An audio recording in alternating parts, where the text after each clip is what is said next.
ஓடிபியை என்ட்ரு பண்ணிவிட்டு கீழே சப்மிட்ங்கிற ஆப்ஷனை செலக்ட் பண்ணிக்கோங்க. இந்த செலான் நம்பர் இல்லைனா வெஹிக்கிள் நம்பரை வச்சோ இல்லை டிரைவிங் லைசன்ஸ் நம்பரை வச்சோ நீங்கள் இந்த ஃபைனை வந்து பே பண்ணிக்கலாம். அதில் பார்த்தீங்கன்னா ஓடிபிங்கிற இடத்துல வந்து உங்கள் மொபைல் நீங்கள் ரிஜிஸ்டர் பண்ணியிருக்கிற மொபைலுக்கு வந்து வந்திருக்கிற ஓடிபி வந்து நீங்கள் என்ட்ரு பண்ணணும். நீங்கள் என்ட்ரு பண்ணதுக்கப்புறம் கீழே சப்மிட்னு ஒரு ஆப்ஷன் இருக்கும்.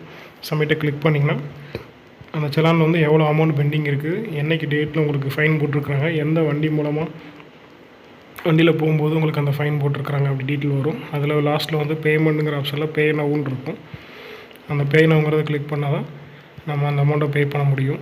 பே பண்ணதுக்கப்புறம் ரிசிப்ட்டுங்கிற ஆப்ஷனில் வந்து உங்களுக்கு அதை டவுன்லோட் பண்ணுற ஆப்ஷன் கொடுத்துருப்பாங்க. அதை நீங்கள் அந்த ரிசிப்ட் வந்து அப்புறம் டவுன்லோட் பண்ணிக்கலாம். இதில் வந்து பார்த்திங்கன்னா அந்த பே நவுங்கிறத கிளிக் பண்ணுறேன்.